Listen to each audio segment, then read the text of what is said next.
Hello and welcome. In this video, we will cover the Modern Language Association MLA citation style. MLA citation style is commonly used within the humanities discipline. This video will cover MLA formatting and style, provide examples of the 5 most commonly used sources, and MLA works cited, also known as bibliography or references. Before we begin, we must stress that you should always check with your professor regarding citation style. Your professor may have different guidelines for you to follow. Always follow your professor's guidelines. Alright, let's get started. The first topic we will cover in basic formatting for MLA is the title page. MLA does not require a title page, so the information usually found on the title page will be listed in the upper left-hand corner of the first page. Remember to include your name, the instructor's name, course information, and the date. This is followed by the title of your paper, which should be centered and not bolded, as seen in the example provided. Please, as a reminder, do not bold, underline, or italicize the title.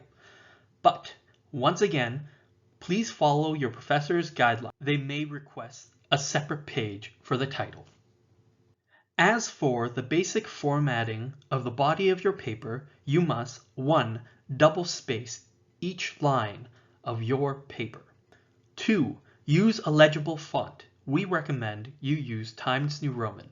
3. Font size should be 12 point. 4. The margins of the documents should be set at 1 inch on each side. And 5.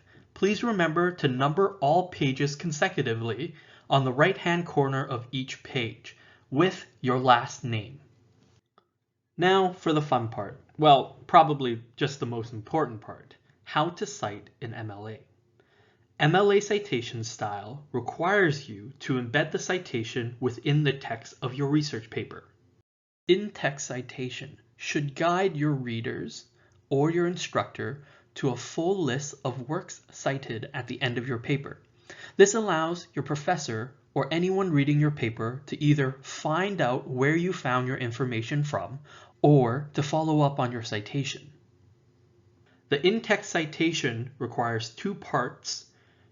1, to identify the author, and 2nd, to identify the page that you found the information from. This is called a 2-part parenthetical documentation system. As you can see, we have presented multiple examples of how to cite. One called the parenthetical citation and the other narrative citation. In the first example with the orange, you can see that a direct quote has been used. At the end of that sentence, you can see the author's last name and the page number and where you can find the information.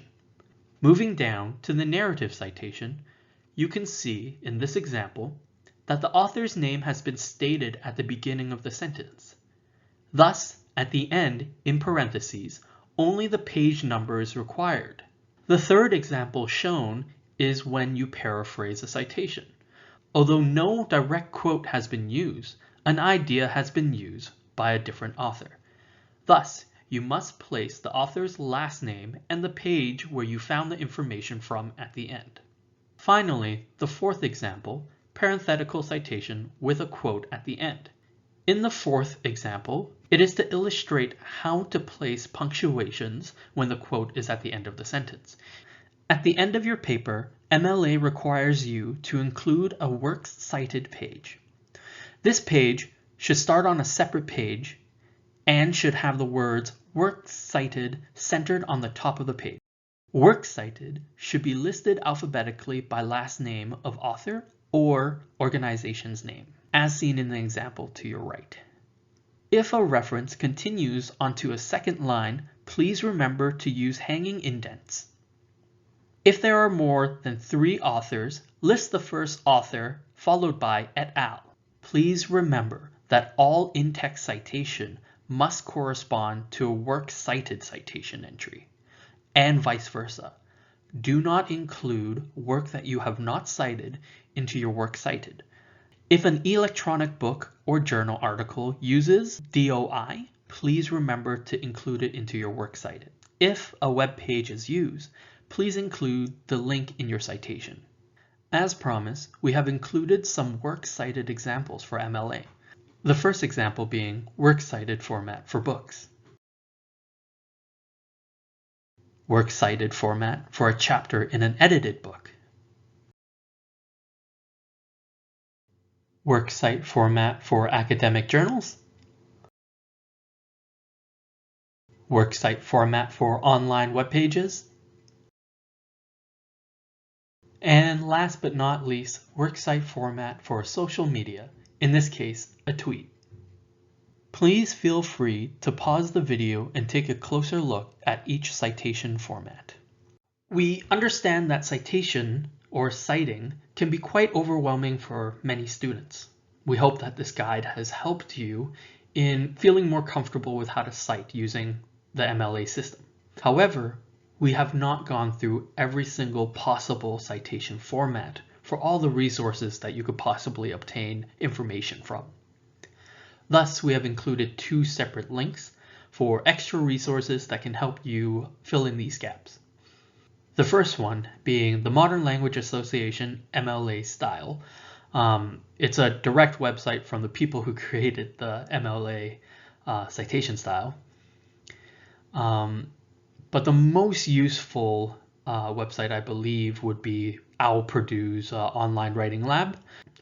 We highly recommend that you take a look at this when writing. There are plenty more different formats that you might need to follow for your research paper. Additionally, OWL Purdue does provide other citation styles. Feel free to take a look at them if you're interested in using a different citation style, or take a look at one of our other videos.